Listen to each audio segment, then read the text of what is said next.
realmente qué es la espina bífida. Y ese es nuestro hashtag. ¿Qué es espina bífida? Así que todas las dudas que puedan tener sobre este tema, los invitamos desde ya a que puedan enviarlas a nuestras cuentas en Twitter y Facebook de Junta Médica. Y también ya saben, tenemos la línea médica que va a aparecer, que ya ha aparecido en su pantalla, el 619-0670, porque tenemos una Junta Médica, ya lo ven, ¿no?, muy nutrida el día de hoy en el programa. Vamos a presentar a los médicos que nos acompañan, ¿no?, en este lunes. Bueno, la doctora María Luisa Rosaza ya es parte del staff de Junta Médica. También está con nosotros una vez más, ¿no?, Norelena Rivas Plata, psicóloga. También vamos a ver todo ese aspecto psicológico, ¿no?, cuando los padres se enteran, etcétera, en adelante. También está Kelly Franco Bustamante, médico genetista del Instituto Nacional de Salud del Niño de San Borja. Y también está con nosotros el doctor Luis Florian Tutaya, del Servicio de Neonatología del Hospital Arzobispo Loaiza. ¿Cómo se ve que estamos lunes, no? Todavía me cuesta un poquito ahí. Muy bien, señores, vamos a explicarles un poco, ¿no?, en qué consiste la espina bífida. Yo les había dado al inicio un pequeño adelanto, es una malformación congénita, pero aquí va más información. La espina bífida es una malformación congénita del tubo neural. Dirán, ¿qué es el tubo neural? Ya se lo vamos a explicar. Que se produce, atención, durante el primer mes de gestación, ocasionando que una o más vértebras del futuro bebé pues no se cierren de la manera adecuada. La espina bífida puede aparecer en cualquier lugar a lo largo de la columna, no obstante, se suele presentar con mayor frecuencia en la región lumbar y sacro. Y aunque la causa es desconocida, se dice que los factores genéticos y medioambientales podrían intervenir. La falta de ácido fólico, atención mamás, se considera uno de los principales responsables. Muy bien, doctores, si la columna vertebral no se cierra adecuadamente, la médula espinal, digamos, se queda en, o sea, como que sobresale. ¿Cuáles serían los problemas que trae esto consigo? Bueno, hay varios, primero quería explicarles, ¿no? Tú has mencionado el tubo neural. Una vez que se produce la fecundación, lo que te comentaba es como que fuéramos nosotros en 2D, ¿no? Estamos planos. Y de repente aparece la placa neural. La placa neural induce la formación del tubo neural para que se cierre. Y este tubo neural es el que va a diferenciarse en las diferentes partes del cerebro y va a contener también a la médula espinal. ¿Podría explicarnos nuevamente, ¿no?, hasta el gesto que usted estaba haciendo, claro, para poder entenderlo? Primero estamos así, bien, ¿no? Se forma el cigoto, Kelly nos va a explicar mejor. Hay una placa neural que va a inducir que se invagine y se va a formar el tubo neural. Y hacia el 28 día de la concepción, el tubo se cierra. Cuando hay alguna falla en el cierre, es que se produce la espina bífida, en sus tres tipos más frecuentes, que ¿no? La oculta, más adelante, ¿no?, el mielocele y el mielomeningocele. Y ahí es cuando puede ocurrir que la médula espinal, digamos, queda expuesta. Así es, ¿no? En el mielomeningocele, en donde como no se formó bien el arco vertebral, va a salir, ¿no? Hay una protrusión y se expone la médula espinal con el daño consecuente posterior. Bueno, son muchas palabras las que estamos escuchando. No se preocupen que las vamos a explicar una a una, ¿no? Al principio puede que nos cueste un poco, ¿no? Mielomeningocele, ¿de qué estamos hablando? Ahora se lo contamos. Pero antes no vamos a ver nuestro caso del día. A mí me diagnosticaron espina bífida, mielomeningocele, con hidrocefalia. Dijeron, bueno, probabilidades de vida muy pocas por la hidrocefalia y que el cerebro no estaba completamente formado. No me daban tanto pronóstico de vida que no me querían poner la válvula hasta los 4 meses que me dan de alta.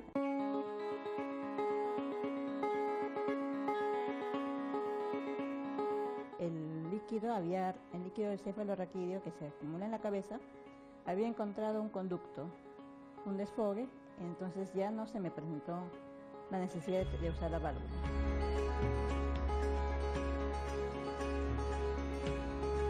La dilatación de la mielomeningocele, hay falta de sensibilidad, falta de movimiento,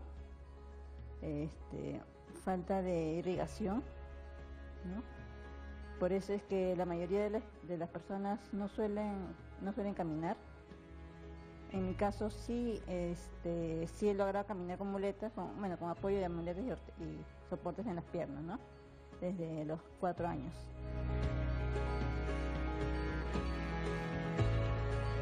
Más que todo es terapia física, motora, motora de miembros inferiores, para desarrollar musculatura, tener más control de tronco, fuerza, para poder caminar. Más que todo solamente es terapia física en mi caso. Desde más temprana edad, yo digo hasta los 18 años que uno termina de tener un desarrollo físico. Agradecemos muchísimo, ¿no?, a nuestra paciente que nos ha contado, ¿no?, qué es la espina bífida y así nos ayuda a entender un poco más, ¿no?, esta malformación congénita. Pero ya estamos con Kelly, que tú eres genetista, y nos vamos a ir desde el inicio, ¿no?, desde el tema de los genes, los cromosomas. Aquí vemos una imagen que nos va a ayudar a entender muy bien, ¿no?, cómo nos vamos formando. El inicio de la vida se va a dar durante la fecundación.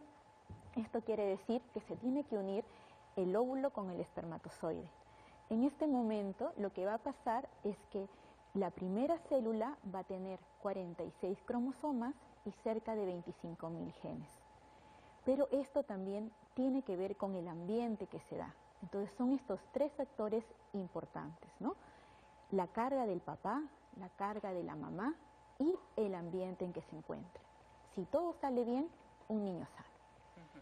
Siguiente. Ahora vamos con la siguiente imagen, ¿no? Hasta ahí, digamos, todo va en orden, ¿no? ¿Nos podrán ayudar con la siguiente imagen? Ahí está. Listo, pero pueden ocurrir errores grandes, ¿no? Eso llamamos anormalidades cromosómicas. Pueden existir errores pequeñitos, que hablamos de enfermedades genéticas. Y cuando hablamos de problemas en el ambiente, ¿no?, esto que le llamamos la baja ingesta de ácido fólico, van a dar lo que llamamos enfermedades ambientales y también puede ser la mezcla de los dos, ¿no?, el ambiente y los problemas genéticos, y hablamos de aquí de enfermedades multifactoriales. ¿Como el caso de la espina bífida? Como el caso de la espina bífida. Muy bien, seguimos avanzando con las imágenes, vamos ahí con la tercera, ahí está. Listo. Entonces, ¿qué sucede? Cuando sucede la espina bífida, como vemos aquí en la imagen, vamos a ver que va a haber un defecto en el cual no cierra la columna vertebral. Por lo tanto, cuando se estaba conformando el tubo neural, al no haber el cierre, vamos a ver que esta parte final, que tiene que ver con la médula espinal, esto que es la meninge y esta es la médula espinal, queda expuesta, ¿no? Y como no hay piel, el líquido amniótico lo va a irritar. Por eso vemos que al esto estar irritado, y esto tiene que ver con los nervios que dan la inervación a lo que son los miembros inferiores, estos pacientes pueden tener deformidades en los pies y problemas luego en la deambulación. Ahora, es importante señalar que esto se va formando, como tú decías, entre el día 21 y 28 de la gestación. Sí, momentos importantes. ¿Por qué? Porque la mayoría de mujeres nos damos cuenta que estamos gestando después de un mes de retraso. Y como a veces esto nos llega de sorpresa, a veces no hemos consumido el ácido fólico, que es fundamental para que este tubo neural se cierre. Ahora, el ácido fólico se puede encontrar como un suplemento, pero también lo podríamos encontrar, digamos, en la alimentación normal, en los alimentos. Claro, muy importante. El hígado de pollo, el hígado de res y todas las verduras verdes, pero frescas, porque al momento que lo hervimos va a disminuir la concentración del ácido fólico. Perfecto, muy bien. Luego vamos a ver más adelante, señores, los diversos tipos de espina bífida, porque no solo hay uno, hay varios. Bien, tenemos ahí entonces lo que estábamos comentando, ¿no? Día 21, día 28. Claro, el día 21, lo que vendría a ser el cerebro y la médula espinal es una lámina que se dobla por los bordes, ¿no? Es lo que decía María Luisa, ¿no? Estamos en 2D y nos convertimos en 3D. Ahí está. Ajá. Listo. Entonces se va cerrando por los bordes, pero tiene 5 niveles de cierre. Entonces, cuando tenemos un niño, todo esto, si hay algún error, lo llamamos defecto del tubo neural. Pero si el error es en la zona 1 y 5, le llamamos espina bífida. Es por esto que puede quedar expuesto o puede quedar cerrado, que lo llamamos oculto. ¿Por qué? Llamamos oculto porque solo no cerró la vértebra, pero encima de esto hay piel. Pero si no se da bien el defecto o el defecto es demasiado severo, queda expuesto. lo que sería la médula espinal y las meninges, ¿no? Realmente esto es importantísimo, ¿no? Porque, como decía la doctora, ¿no? Nos enteramos quizás después del primer mes de gestación y a veces decimos, pero si es una cosita así, ni siquiera se puede haber formado y ya vemos la importancia, ¿no? Muy bien. A ver, ¿qué más imágenes tenemos ahí? Ahí está la siguiente. Listo. Entonces, cuando al día 28 este cierre es incompleto, ¿qué tenemos? La espina bífida. Eso es lo que sucede, ¿no? Entonces, todo se debe a un cierre incompleto de esto que llamamos el tubo neural. Perfecto, ¿no? Y volvemos a repetir, todo este proceso no se da entre entre el día 21 y 28 de la gestación. Vemos ahí otra imagen. Claro, ¿qué es importante? Y esto lo va a recalcar nuestro neonatólogo, es el examen físico. A veces lo encontramos solo o a veces encontramos problemas en el rostro, en el corazón o algún defecto en la barriguita. En el rostro, por ejemplo, ¿qué problemas podemos encontrar? Grietas, que nosotros le llamamos fisuras, ¿no? En el corazón a veces hay unas cardiopatías muy severas. ¿Son visibles las grietas que nos comentas en el rostro? Sí, son visibles. Por eso que aquí es un gráfico de todas las posibilidades de grietas que podemos encontrar en el rostro, ¿no? Y estos defectos en la barriguita son demasiado evidentes y también es de operación inmediata, tanto como el mielomeningocele. Perfecto, muy bien. Entonces ya hemos aprendido, ¿no?, toda esta primera parte.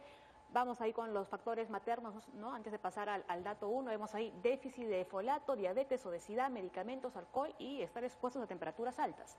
Claro, entonces nosotros si hacemos el examen físico exhaustivo y encontramos que solamente está la espina bífida, entonces tenemos que recalcar en la entrevista de la mamá, preguntarle cómo fue su dieta, ¿realmente comió verduras?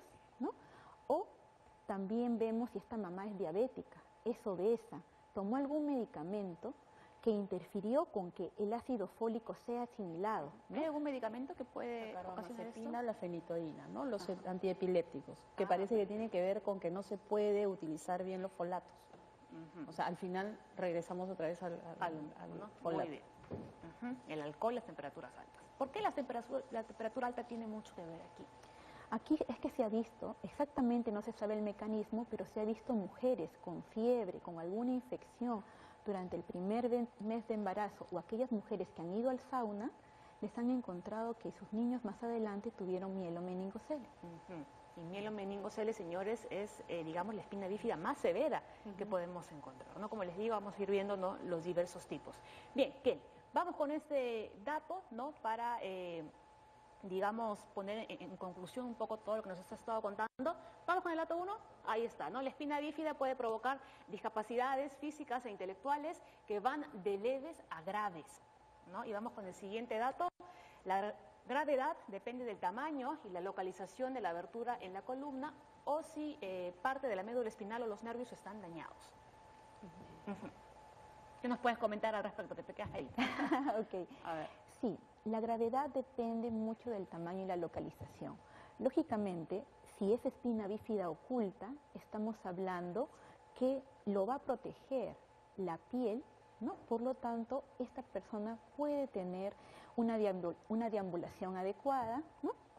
Y no va a tener ningún problema, salvo que tenemos ciertos indicadores en la piel, ¿no? Puede haber un mechón de pelo en esa zona, podemos encontrar un pequeño hoyuelo. Entonces, en estos casos sí es importante hacerle la ecografía vertebral hasta los 3 meses. Luego de ello, la resonancia. ¿Por qué? Porque más adelante esta persona, cuando es joven, recién puede darse cuenta, pero ¿por qué me gana la orina? ¿Por qué tengo esta incontinencia, pero no tengo nada expuesto en la columna? Y puede ser lo que llamamos espina bífida oculta. En cambio, los casos más graves, cuando el neonatólogo hace el examen físico, se da cuenta que un bulto sobresale en la columna y lógicamente esa es una emergencia, la cual tiene que ser tratada durante los 3 primeros días de vida porque su tratamiento es quirúrgico. Perfecto, muy bien. Señores, momento de hacer nuestra primera pausa en Junta Médica, pero antes se quedan con una información valiosísima sobre la hipertensión en colaboración con el Ministerio de Salud. presión arterial, conocida también como presión alta, puede generar complicaciones como derrame cerebral, infarto cardíaco, insuficiencia renal, daño ocular. En el Perú, 2 de cada 10 peruanos mayores de 15 años sufren de presión alta y muchos desconocen que la tienen. Para prevenirla, realiza actividad física por 30 minutos al día y mantenga un peso adecuado. Reduce el consumo de sal en tus comidas. Evita comer productos procesados como embutidos, precocidos, gaseosas, entre otros.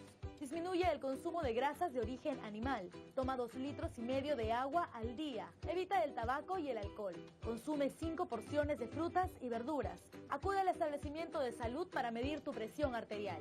Mide tu presión y ayuda a tu corazón. Con un peso adecuado y bajo consumo de sal, previenes la hipertensión arterial. Ministerio de Salud. Gobierno del Perú. El Perú primero. Continuamos hablando de la espina bífida. Recuerden, nuestro hashtag es ¿qué es espina bífida? Envíenos sus consultas. Estamos con el neonatólogo Luis Florián. Vamos a ver cuáles son los diversos tipos que por ahí hemos estado diciendo los nombres a cada rato, pero ahora los vamos a explicar con mayor detalle, ¿no? Hay 3 tipos. Vemos ahí la espina bífida oculta, que justo Kelly ya nos estaba comentando un poquito, que es la que casi el paciente puede que nunca se dé cuenta, ¿no? Luego está la meningocele y la mielomeningocele. Vamos con la primera. La espina bífida oculta puede que ni siquiera se detecte, ¿no?, en los exámenes durante la gestación. Correcto. Para contextualizar, nosotros en la parte posterior, en la espalda, tenemos la columna vertebral y dentro de ello está la médula espinal, que es una cordón muy largo donde hay muchas ramas nerviosas que llevan, vemos, ¿no? correcto, que llevan los nervios hacia el cerebro. Esta médula espinal está protegida por las vértebras, que son huesos. Si es que estas vértebras no tienen el cierre adecuado de lo que le llaman el arco posterior vertebral, obviamente hay riesgo de que pueda salir la médula espinal o parte de ella. Cuando está abierta la vértebra y no sale ninguna de las estructuras, es lo que le llamamos la espina bífida oculta. No suele dar molestias y ¿Y tampoco trae consecuencias al paciente? Habitualmente no, pasa totalmente desapercibido. Luego, en el futuro, podría haber alguna dificultad, en la etapa neonatal donde yo lo evalúo, no, de un grupo de enfermedades que se llama disrafismo, pero eso es otra cosa. Si es que esta vértebra está abierta y sí salen las meninges o sale la médula espinal, es donde se llama meningocele o mielomeningocele. Y allí sí hay dificultades, hay molestias y obviamente se entenderá que la piel tiene que estar abierta. Exacto. En algunos casos, o tiene que estar expuesta como fuera vemos en de la fotografía 2, normal, ¿no? Tan similar como este caso. Obviamente esto va a variar mucho, desde la perspectiva mía, al nacimiento, en relación a que tenga una ecografía, la madre, una ecografía obstétrica, donde ya se puede visualizar este defecto. Obviamente en esta situación, cuando es espina bífida oculta, no se va a poder percibir nada, pero aquí sí, para tan pronto como nace el recién nacido, poder dar un tratamiento quirúrgico. Adecuado, ¿no? ¿Y Correcto. a los cuántos meses ya podrían confirmarle, por ejemplo, que el futuro bebé va a nacer con esta espina bífida? En ¿En verdad, ecografía de qué mes? en verdad esto depende mucho de la experiencia del ecografista, depende mucho del tamaño y de cuánto está protuyendo, pero sí es importante que sea lo más precoz posible para poder controlar, y ya se está dando todavía de repente en otras escuelas médicas, en otros países, tratamientos intrauterinos, úteros, ¿no?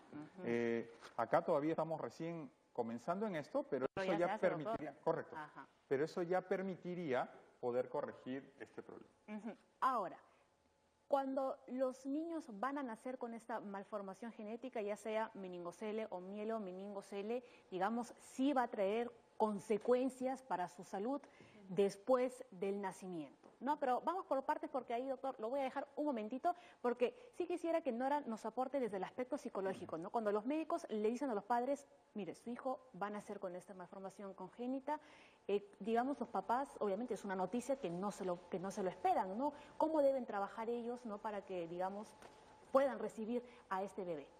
En realidad, ante una situación así tan inesperada, una noticia tan inesperada, suelen los padres reaccionar de 3 formas diferentes, ¿no? O sea, al principio, son fases en realidad. Al principio se oponen, ¿no? Hay una especie de trauma, algunos hasta niegan la posibilidad. En una segunda fase luchan contra esta condición, ¿no? Ven qué cosa es lo que pueden hacer, consultan especialistas, agotan todas las comenta el posibilidades. doctor, la cirugía es casi ya a los pocos días después de nacer, ¿no? O sea, tienen que tomar una decisión ya durante la gestación. Bueno, algunos optan, dependiendo, ¿cómo se llama? Por lo que entiendo los especialistas que están explicando, que hay, digamos, en el caso del mielomeningocele hay que operar. En el caso del meningocele, no sé, porque conozco familias que han decidido no operar a su hijo, ¿no? Y luego, ya después de esta segunda fase de lucha, ocurre una fase ya más bien como de organización, de planificación, de aceptación, exactamente, que ya implica un conjunto de cambios al interior de la familia y en la forma de funcionamiento también de la familia, ¿no?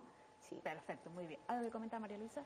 Yo creo que es bien importante esto que estaba señalando acerca del consumo del ácido fólico, ¿no? Las mujeres en edad fértil deberían tomar ya un suplemento, porque sí se ha visto que el ácido fólico reduce notablemente lo que se llaman defectos del tubo neural, ¿no? Que son varios, también hay disminuye la incidencia de labio leporino y una serie de patologías. Y lo otro es el diagnóstico precoz para poder acceder a una cirugía intrauterina, que en el Perú ya se hace. En la maternidad de Lima ya hay 3, 4 casos que han sido operados con éxito, ¿no? Pero se operan hasta la 26 semana de gestación. Se hizo un estudio en donde se sopesaban los riesgos y los beneficios, ¿no? Porque una cirugía intrauterina trae como riesgo un parto prematuro, ¿no? O la dehiscencia de que la cicatriz no cierre bien en el útero y se necesita pues toda una logística, ¿no? Son 2 equipos de cirugía, uno para la mamá, otro para el niño, pero el éxito es bueno, ¿no? O sea, eso sería importante de ver y por eso es importante que las gestantes se chequeen, acudan a sus chequeos y se hagan las ecografías en sitios reconocidos, ¿no? Que los puedan orientar realmente cómo está su bebito. Perfecto, muy bien.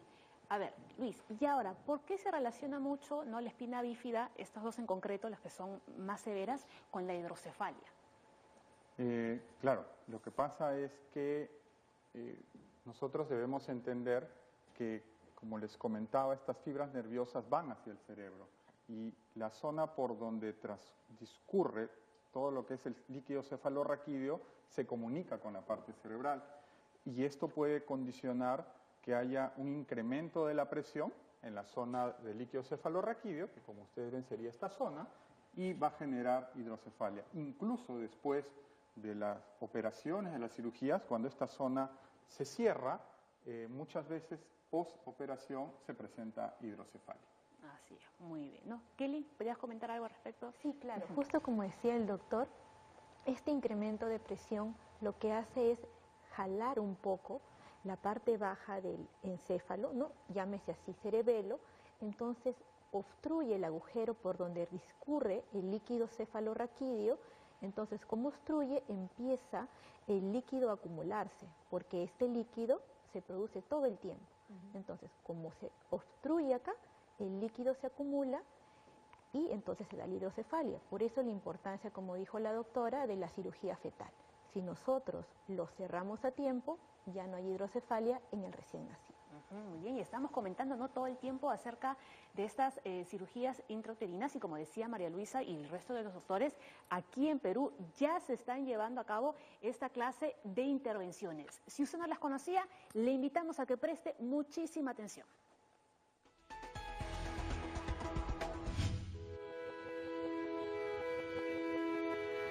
Catherine no puede ocultar su felicidad. Para ella, tener a su bebé en brazos es un verdadero milagro de Dios, pues a las 5 semanas de gestación se enteró que su pequeña Milagros venía al mundo con un mal congénito llamado espina bífida. Cuando yo me voy a sacar la ecografía, ahí donde me entero que mi bebé tenía mielomeningocele en su columna. Yo desconocía esa enfermedad.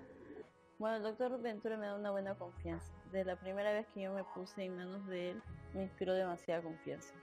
La espina bífida es una condición relativamente frecuente, aparece más o menos en 1 de cada 1.500 mujeres embarazadas.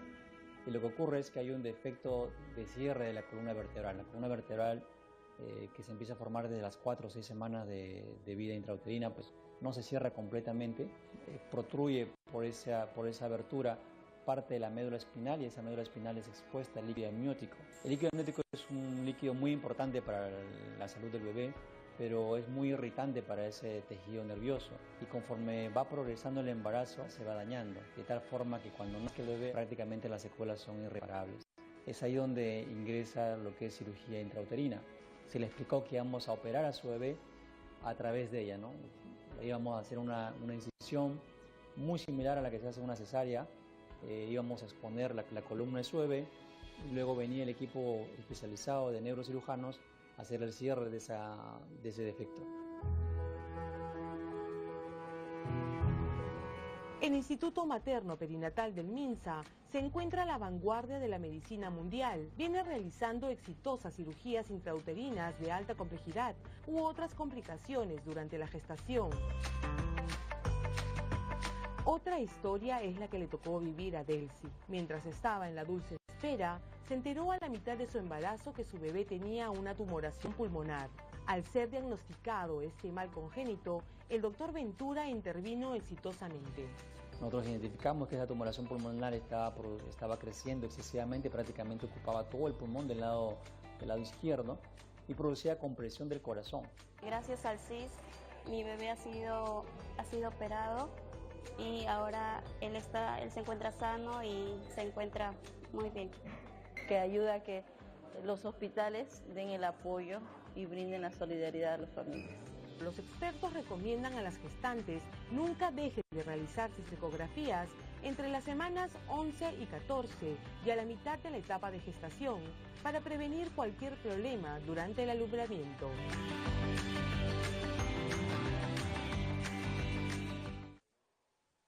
Agradecemos al Ministerio de Salud, ¿no?, por nuestro segmento Salud en Acción. Bien, entonces estábamos viendo, ¿no?, cómo era el proceso, por ejemplo, en las gestantes. Pero ahora vamos a ver, una vez que el niño ya ha nacido, ¿no?, que el bebé, que la mamá ya dio a luz, ahí cómo es el procedimiento, cómo deben ser los tratamientos, ¿no?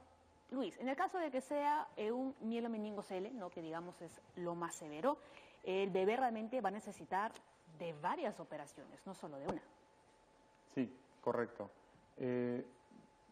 Los escenarios van a depender mucho del control prenatal. Creo que aparte del tema del ácido fólico, obviamente tiene que tener un control prenatal la gestante, la madre, sus ecografías previas para poder tener esta posibilidad. Y en el momento de la circunstancia hay bebés que no van a poder ser intervenidos de manera precoz o intraútero. Estos bebés, muchos de ellos ya vienen con el diagnóstico, pero algunos no, porque a veces incluso los tamaños son muy pequeños. Y se escapan las pruebas. Luego el examen de la ecografía no son diagnosticados. Una vez que nacen, nosotros tenemos que tratar de cuidar esa zona. Quien interviene a estos pacientes es el neurocirujano, al cual tenemos que interconsultar, pero esta zona tiene que estar protegida. Básicamente de dos problemas. Uno, que es la termorregulación, es decir, estos niños pueden perder líquidos y pueden perder calor por esta zona, tienen que estar cubiertas, nosotros los cubrimos con gasas húmedas de solución salina, y el riesgo de infecciones. Obviamente en algunos casos tienen una cubierta y en otros casos están absolutamente expuestos. El uso de antibióticos y la protección de esta zona con compresas y colocarlos en incubadora. Lo más precozmente comunicar al neurocirujano para que la intervención pueda darse prontamente en virtud que se evalúa el bebé también en su conjunto. ¿no? Eso por un lado, pero luego también por otro lado puede estar acompañada, ¿no?, de la terapia física desde que ellas son bebitos. Sí, sí, de todas maneras, este problema del mielomeningocele va a dar, es un bebé recién nacido en el cual todavía no se puede evaluar problemas de deambulación o marcha, que son los que pueden dar luego, y problemas a nivel de esfínteres, que también puede dar luego. Eso tiene mucho que ver el pronóstico también con la cirugía y cuánto se comprometió la médula, porque depende de qué raíces nerviosas se ven afectadas. Es una cirugía compleja en el cual el neurocirujano tiene que tener el máximo de minuciosidad para justamente evitar estas complicaciones que van a ser a futuro. ¿Y cuáles serían las consecuencias si, por ejemplo, algún padre de familia decide que no quiere operar a su bebé? No hemos tenido de estos casos, no recuerdo, porque la magnitud de esta circunstancia no amerita, creo que el padre pueda tomar esa decisión, porque no hay otra opción. Tener una zona expuesta de la médula, creo que es un tema bastante intenso, como decía la psicóloga, para ellos, y habitualmente deciden hacerlo. En caso que no se hiciera, en el hipotético, obviamente el riesgo de infección y el riesgo de desequilibrios hidroelectrolíticos en este bebé son de mucho riesgo incluso para su vida, correcto. Muy bien, ahora hablábamos un poco de las consecuencias, pero podríamos enumerar cuáles serían las consecuencias antes de irnos a la pausa, por favor. Por ejemplo, ¿el niño va a tener que andar en silla de ruedas o cuándo, por ejemplo? ¿No? Probablemente. Muy probablemente apoyo con muletas o silla de ruedas, ¿no? Porque hay malformaciones a nivel de los pies, ¿no? Del aparato locomotor, incontinencia urinaria, ¿no? ¿Puede también tener problemas de aprendizaje? También, problemas de aprendizaje. En todo caso, ahí los papás deberían llevarlos a una escuela en concreto o podrían estudiar en una escuela común como el resto de los niños. Bueno, ahora los colegios tienen, hay una ley de inclusión, ¿no? En donde los chicos se les adapta la currícula escolar para el nivel de lo que puedan rendir, ¿no? Claro, ¿no? Porque quizás una pregunta del lado de los padres podría ser, ¿no? ¿A dónde pueden estudiar mis hijos? ¿No? Quizás en un colegio que sea, digamos, que tenga, digamos, alumnos de ese tipo, ¿no? Porque como decimos, puede tener problemas de aprendizaje, pero lo bueno es que no tenemos la ley de inclusión. La ley de inclusión, entonces pueden estudiar como el resto de los alumnos. Y porque además de la ley, en realidad, cuanto más expuesto esté el niño con espina bífida a condiciones más o menos, o sea, comunes, ¿no? Es mucho mejor para él, ¿no? Para su desarrollo. Así es, se le ayuda muchísimo en su rehabilitación. La rehabilitación es algo que todos lo podemos hacer, se puede hacer todos los días y con las condiciones que en realidad de las que todos disponemos. Perfecto, muy bien. Hacemos una pequeñísima pausa en Junta Médica y ya regresamos con más aquí en el programa. Vamos a seguir escuchando a la señora Mari, que nos estaba contando, ¿no?, su testimonio sobre la espina bífida. Que yo recuerdo solamente hasta ahorita son 5. Una de la mielomeningocele, ¿no?, de la columna, y 2 de los pies. Con las terapias, con terapia y puro llanto, he podido flexionar las rodillas hasta que pueda arrodillarme, ¿no? Eso me ayuda también a que pueda caminar. Actualmente solamente mantención, terapia física muscular, para evitar las contracturas musculares al momento de ejercitar, manejar la silla de ruedas o usar las muletas, ya porque se me para contracturando la espalda, ¿no?, los hombros. Me gusta correr, siempre me ha gustado de chica correr. He participado en varias carreras con silla de ruedas, categoría silla de ruedas. Hay categoría silla de ruedas clínica en mi caso. Y también he estado practicando lo que es tenis adaptado.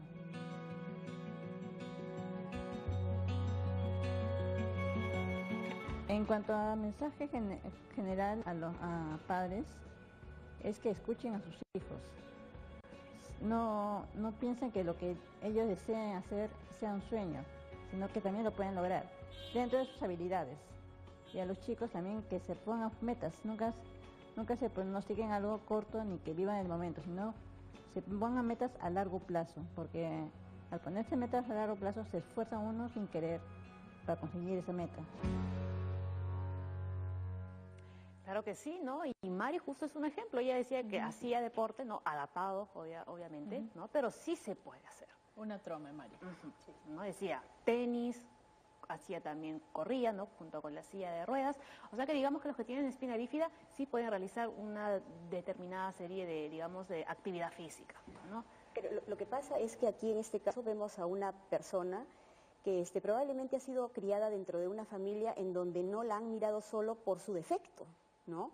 Sino que la han potenciado en todo lo positivo que ella podía ser. Exactamente. O sea, la autoimagen que todos nosotros tenemos depende de cómo nos miran las personas que nos rodean, ¿no? Entonces, si nos miran como que tenemos este problema y se concentran exageradamente, ¿no?, en esos problemas físicos que uno tiene, obviamente no vas a poder construir una buena autoimagen, ¿no? Claro, una cosa también es cierta, ¿no? Al principio, un niño que nace con una espina bífida no tiene posibilidad de compararse a sí mismo, ¿no? Porque está dentro del seno de una familia, y todo se adapta para que este niño crezca bien. Pero en la medida en que el niño va creciendo, tiene otros hermanitos y sale al colegio y se empieza a comparar con los demás, va a darse cuenta de que es diferente, ¿no? Va a darse cuenta. Y la idea no es negar la diferencia, ¿no?, sino más bien aceptarla y trabajar con las partes mejores de una personalidad, ¿no? Las partes más sanas y, como decía la paciente, ayudar al niño a no ponerse, pues, obstáculos, sino más bien trabajar en función a metas. Así es, claro. Todo lo contrario, ¿no? Lo que Metas. siempre decimos, en lo que sí puedes hacer. Exacto. ¿No? No en lo que no voy a poder, porque hay un montón de cosas que no voy a poder, pero también hay varias que sí voy a poder. Perfecto, ¿no? Y también había algo importante que comentó la señora Mari, era el tema de la terapia física, ¿no?, que también es fundamental. Sí. Esa terapia física puede empezar desde que son, como decíamos, pequeñitos realmente. Sí, nosotros tratamos de instaurar lo que es terapia física en la parte motora y tratando de trabajar miembros inferiores, que es lo que se podría comprometer.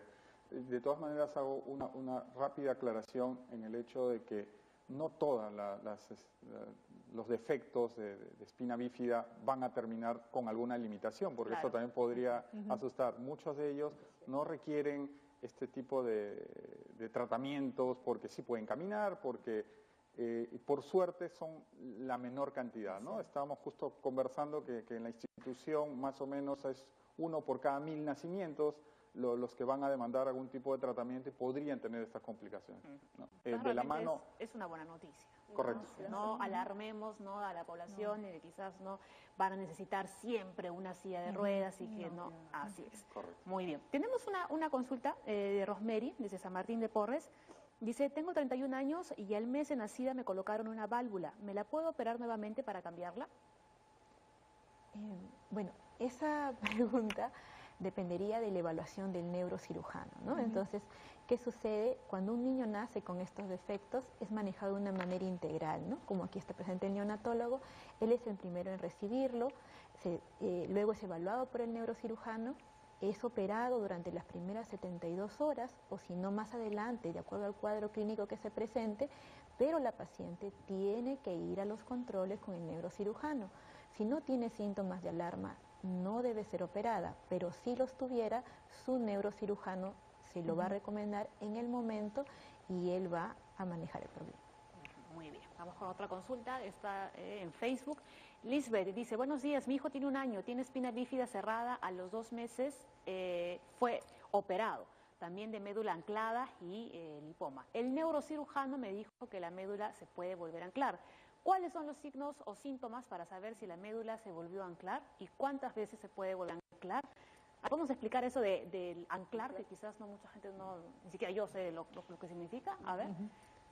Sí, hablamos de la médula anclada cuando a nivel inferior las raíces nerviosas podrían fijarse a la parte final, ¿no? Entonces, esto puede traer problemas en la movilidad de los miembros. Entonces, es muy importante que la mamá o los familiares o los médicos vigilemos si este niño moviliza bien sus miembros o no, y también hacer los chequeos que te soliciten, ¿no? Cualquier signo de alarma para cualquier problema neurológico, lógicamente, son los vómitos, las náuseas, ir viendo que la cabecita, el tamaño no vaya creciendo, ¿no? Muy bien. ¿Hay más consultas en las redes?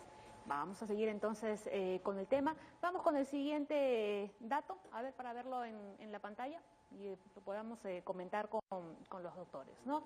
Los bebés que padecen mielomeningocele es probable que se requiera la atención continua de un equipo multidisciplinario de cirujanos, médicos y terapeutas. Esto ya más o menos viene a repetir, ¿no? Lo que habíamos estado comentando. Vamos a ver ahora cuáles son los tratamientos complementarios. Ojo, no siempre se van a dar, ¿no? Dispositivos de ayuda para caminar y para la movilidad, ¿no? Como decía, no las muletas, en otro caso podría ser la silla de ruedas.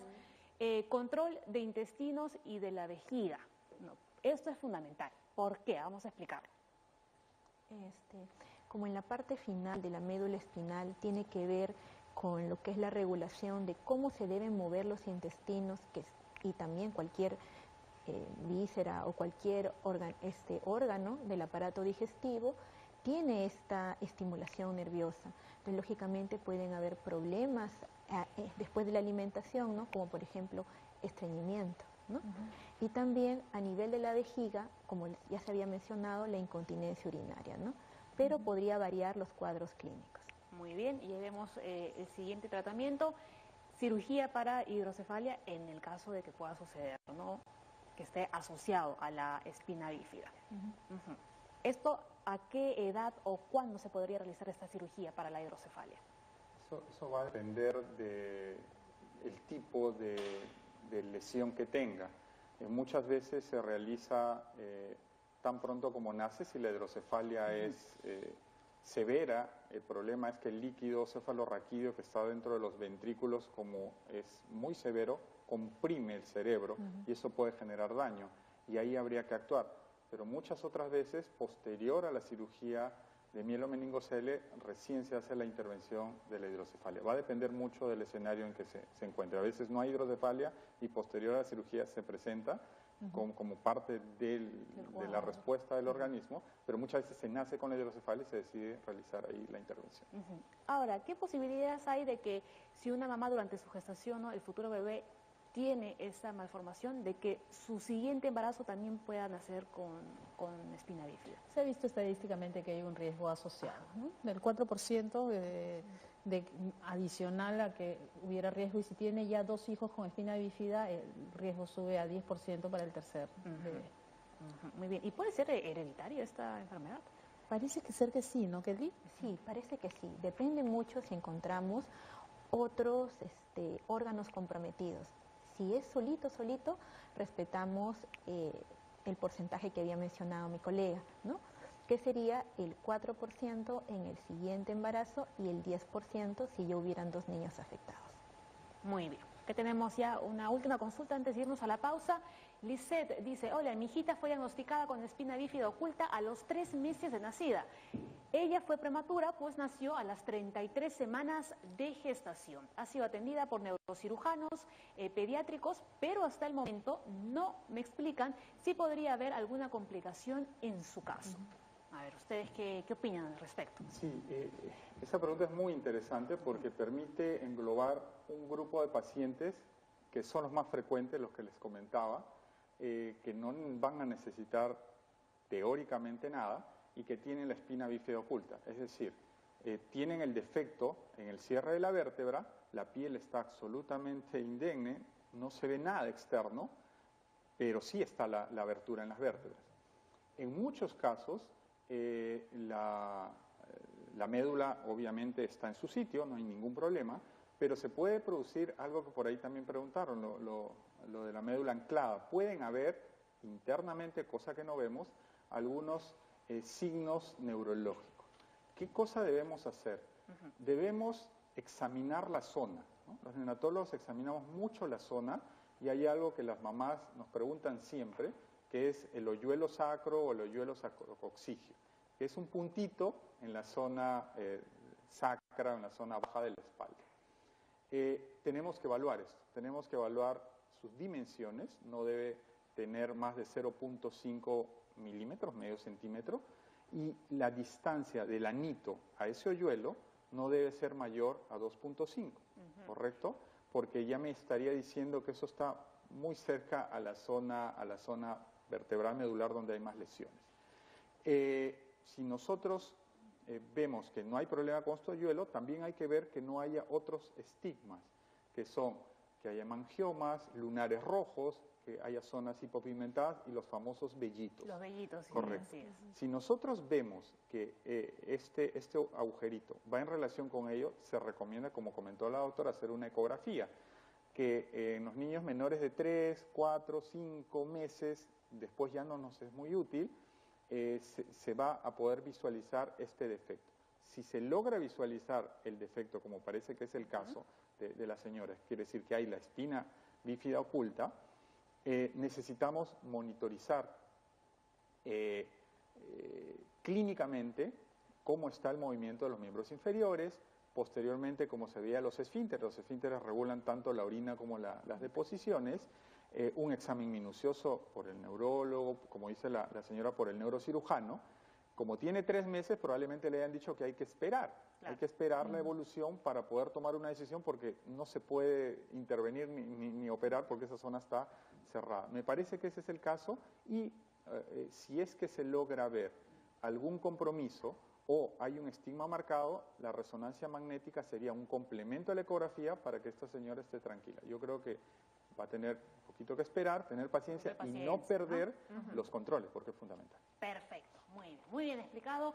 Pausa y ya regresamos con lo último de Junta Médica.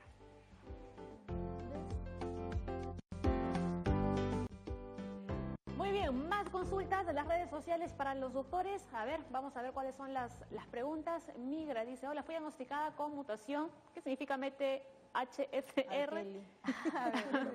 Claro, les explico. Lo que sucede es que ese gen está involucrado en la asimilación del ácido fólico, ¿no? El ácido fólico tiene que, dentro de su vía, para que llegue a las células, sufre varios cambios, y uno de ese gen justo, es el más importante. Entonces, en estos casos, la mamá ya no tiene que tomar una sola tableta, tendría que tomar 10. Pero me vas a disculpar porque voy a acabar de leer la consulta que me había quedado nomás en el nombre este. No puedo asimilar, dice, el ácido fólico. ¿Qué otra alternativa tengo para evitar que mi bebé tenga espina bífida? Ahora sí vamos con la claro, entonces ahí ha habido un pequeño error, porque esa mutación lo que hace es de que la enzima no funcione bien, que su funcionamiento sea bajito. Por lo tanto, yo tendría que tomar 10 tabletas, pero eso es si yo tomo las pastillas que están en todas las farmacias, ¿no? A nivel nacional, en los establecimientos de salud. Pero existen ya pastillas, una sola pastilla que contiene 10 veces más, ¿no? Esa sería la recomendación para ella. Perfecto, muy bien. Y vamos con la siguiente. Lidia Consuelo dice, buenos días, mi hijo tiene 12 años y el año pasado le sacaron una ecografía y le dijeron que tenía espina bífida, pero él hace su vida normal. Solo quiero saber qué podría pasar más adelante o qué puede hacer en todo caso esta mamá. Creo que esa es una pregunta que nos permite resumir gran parte de lo que hemos estado charlando y dar, como dijo, la tranquilidad a la mamá. Existen muchos casos de niños, adolescentes y adultos que tienen espina bífida oculta y, como ella dice, hacen su vida absolutamente normal. Solo fue un hallazgo. Ya a esta edad, si el jovencito adolescente regula esfínteres, su orina, sus deposiciones, no hay ninguna limitación en los miembros inferiores, su vida va a tener que ser, como ella dice, normal. Perfecto, eso nos serviría como una conclusión. Correcto. Muy bien, Luis. Kelly, ya nos vamos despidiendo del programa, a ver las conclusiones y las recomendaciones finales. Claro, las recomendaciones es toda mamá que esté buscando un bebé o cualquier mujer en edad fértil tomar su ácido fólico o tener una dieta rica en verduras, ¿no? Y lo más importante, después del nacimiento, que nos llamen a los genetistas para darle un pequeño chequeo, conversar con la mamá y explicarle cuáles serían las posibilidades. Muy bien, sobre todo en verduras verdes, ¿no? En concreto, las verdes. De hojas verdes oscuras. Perfecto, muy bien. No. Cuando se trata de niños que tienen el mielomeningocele, y obviamente luego de cirugías y por mucho que se haya hecho, hay trastornos del movimiento, ¿no? Hay que, en realidad, si se trata de niños, hay que ayudarlos, ¿no? Con la realización del movimiento. No significa hacer las cosas por ellos, ¿ya? Sino más bien ayudarlos a que terminen sus movimientos, porque eso los va a ayudar a desarrollarse cada vez mejor. Y cuando se trata de adolescentes con este tipo de problemas de tipo motor, nosotros estamos siempre pendientes de que en la adolescencia el chico lo que quiere es independencia, claro, ¿no? Entonces, estas dificultades del movimiento van a impedir de alguna manera, ¿no?, que esta independencia ocurra. ¿no? Entonces hay que trabajar en el fortalecimiento de la autoestima, hay que trabajar en que la familia lo siga mirando por lo positivo, estimulándolo a que pueda vencer cualquier dificultad que se le pueda presentar. Estupendo. Nora y María Luisa. Bueno, el chequeo médico serio, constante, ¿no? De acudir a las consultas de control obstétrico, ¿no? Tener las ecografías correspondientes a cada trimestre y el suplemento de tener una vida sana, ¿no? El ácido fólico, ¿no? Y atención que el suplemento se debe tomar por lo menos 3 meses antes, ¿no? Y durante todo el primer trimestre de gestación. Perfecto, muy bien, señores. Muchas gracias por su audiencia, ¿no? Mañana regresamos con más Punta Médica. Vamos a hablar sobre todo sobre el embarazo, así que ya desde ahora empiece a mandar sus consultas.